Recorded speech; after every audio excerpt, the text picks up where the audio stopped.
E todos os profetas, a começar com Samuel, assim como todos os que falaram depois dele, também anunciaram estes dias.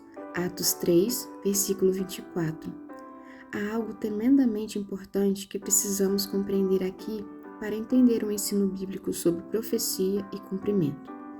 Costumamos pensar na profecia como algo que ainda está no futuro, ou que está começando a acontecer agora no mundo, mas facilmente esquecemos que o que é passado para nós era futuro para os profetas. O que precisamos lembrar é que com a vinda de Jesus Cristo ao mundo, os dias de cumprimento proclamados por todos os profetas começaram. E desde o primeiro Natal temos vivido esses dias. Os últimos dias preditos pelos profetas não são o século XXI. Os últimos dias começaram no ano 1º depois de Cristo. No Novo Testamento, Paulo disse em 1 Coríntios 10, versículo 11, que os eventos do Antigo Testamento aconteceram com eles para servir de exemplo e foram escritos como advertência a nós, para que o fim dos tempos tenha chegado. Para Paulo, o fim dos tempos não era 2000 anos depois, no século XXI. Não, o princípio do fim já estava presente no primeiro século. O tão aguardado Messias havia chegado. Quando Deus enviou o seu Filho ao mundo, os últimos dias começaram. Em Hebreus, capítulo 1, versículo 1 a 2, nos diz: Antigamente, Deus falou muitas vezes e de muitas maneiras aos pais pelos profetas, mas, nesses últimos dias, nos falou pelo Filho.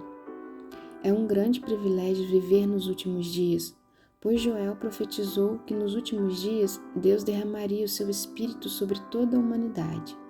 Em Joel, capítulo 2, versículo 28, nos diz: E há de ser que depois derramarei o meu Espírito sobre toda a carne, e vossos filhos e vossas filhas profetizarão, e os vossos velhos terão sonhos, e os vossos jovens terão visões. Todos os profetas aguardavam ansiosamente o dia da vinda do Messias, o filho de Davi, o rei de Israel, pois esse seria um dia de grande bênção para o povo de Deus. E agora ele veio, seu reino foi inaugurado e nós vivemos em uma era de cumprimento. O que antecipamos no futuro, na segunda vinda de Cristo, não é algo completamente novo, mas a consumação das bênçãos que já desfrutamos, visto que as promessas começaram a ser cumpridas em nossa vida. O Natal dividiu a história em duas eras, a era da promessa e a era do cumprimento.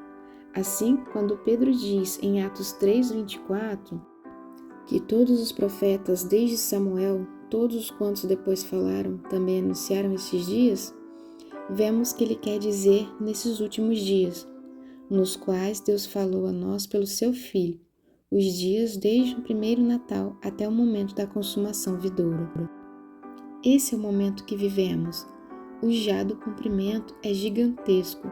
A encarnação, a crucificação, a expiação, a propiciação, a ressurreição, a ascensão, o reino celestial, a intercessão, o derramamento do Espírito Santo, as missões globais, a reunião das nações, a igreja, as escrituras do Novo Testamento, a oração em nome de Jesus, a alegria inenarrável e a segurança obtida.